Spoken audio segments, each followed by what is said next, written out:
Salut à tous et bienvenue dans ma 16e vidéo de formation GU05 pour les développeurs Java. Donc dans cette vidéo, on va reprendre là où on en était resté à la dernière fois, c'est-à-dire avec notre nouvelle entité DisplayTextFile qui permettait de récupérer un fichier texte qu'on avait créé sur notre ordinateur pour en afficher le contenu dans notre interface graphique de l'application. Voilà, donc le problème qu'on a à ce niveau-là, c'est que le fichier est créé ici dans le constructeur et l'emplacement de ce fichier, le chemin d'accès, est stocké en dur dans le code source. Donc l'objectif de cette vidéo, ça va être de le rendre paramétrable.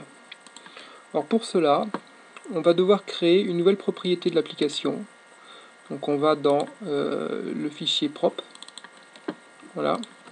Et cette nouvelle propriété va être ce qu'on appelle un identifiant d'emplacement, c'est-à-dire une propriété qui commence par pass, comme ceci, et ensuite on va prendre par exemple mon fichier. Et là, comme valeur, on va juste se mettre le chemin d'accès de notre fichier. Voilà, donc ça c'est un emplacement. Un emplacement en fait, ça correspond, donc c'est exactement la définition de la classe file en Java. C'est-à-dire que ça correspond soit, suivant les cas, à un fichier, soit à un répertoire, soit ça n'existe pas.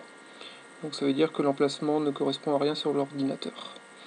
Voilà, donc dans notre cas ici, ça correspond à un fichier texte.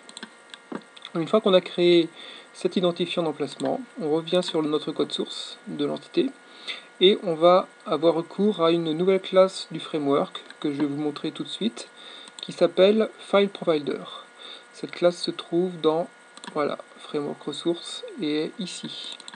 Voilà, en fait il s'agit d'une interface qui définit une seule méthode, getFile, qui permet de récupérer donc un objet file à partir d'une clé.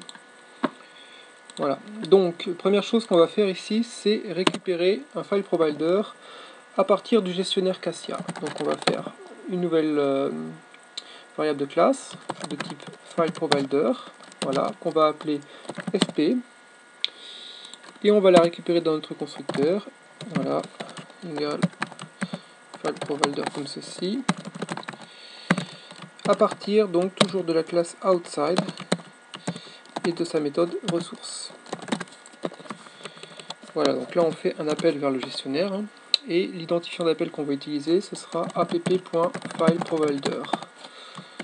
Voilà, et bien maintenant il ne reste plus qu'à récupérer le fichier qui nous intéresse à partir de ce FileProvider. Donc à ce niveau-là, on va faire fp.getFile, et on va simplement utiliser notre identifiant d'emplacement, donc pass.monfichier. Voilà, je sauvegarde et je relance l'application. Et là, on voit que ça fonctionne. Très bien. Alors, il reste quand même un petit problème, je vais vous expliquer. C'est que dans l'état actuel du paramétrage, on a quand même le chemin d'accès complet qui est indiqué comme propriété de l'application, ce qui fait que ça ne marchera que dans le cas où le fichier se trouve effectivement sur c2.user_test, mon fichier donc .txt. C'est le cas sur mon ordinateur. Je doute que ce soit le cas sur le vôtre, parce que vous ne devez pas forcément avoir une session qui s'appelle test, donc ce sera un autre nom. Donc il va falloir absolument qu'on rende ce chemin d'accès plus générique. Pour cela, on va avoir recours à un autre identifiant d'emplacement, qui est un identifiant générique, qui est connu en fait par défaut par le gestionnaire, qui est pass.sys.user.home, et on met ça entre acrons. Voilà. Donc il faut bien comprendre ici que là on a en fait une référence vers un autre identifiant d'emplacement, qui est un identifiant d'emplacement connu par le gestionnaire et qui correspondra toujours au répertoire utilisateur de votre session Windows. Donc ça veut dire que ça changera en fonction de l'ordinateur et du Windows. Voilà, et donc il s'attend toujours à trouver un fichier qui s'appelle monfichier.txt dans cet emplacement.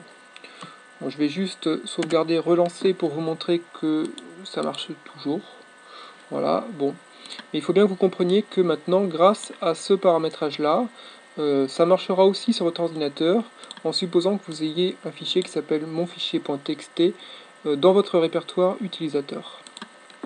Alors juste une dernière chose, c'est que si jamais le fichier n'existe pas, à ce moment-là, l'application risque de planter. Je vais vous le montrer, parce que donc il ne va pas trouver le fichier.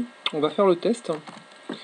Donc je vais revenir là où se trouve le fichier, et puis je vais mettre par exemple mon fichier 2.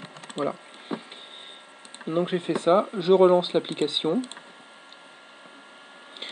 Et là, eh ben, ça marche pas du tout. Parce que, voilà, on a un file not found exception.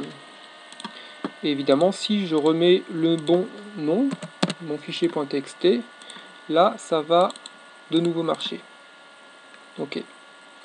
Donc, pour éviter ce petit écueil, hein, je vous propose simplement, à cet endroit-là, de dire que si, voilà, avec un not file, donc si notre fichier n'est pas un fichier, donc ça veut dire qu'il n'existe pas, ou pire, qu'il est un répertoire, à ce moment-là, on sort. C'est-à-dire qu'on ne fait aucun affichage. Voilà.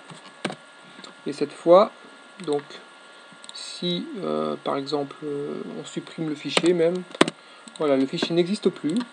Et donc là, ça marchera toujours pareil, mais rien ne sera affiché dans notre interface graphique. Voilà, donc eh bien, je vais m'arrêter là pour cette 16e vidéo. Donc je vous ai montré un peu une première utilisation des identifiants d'emplacement, que vous verrez qui seront très utiles par la suite, notamment pour accéder aux ressources externes de l'application, ce dont nous allons parler très prochainement.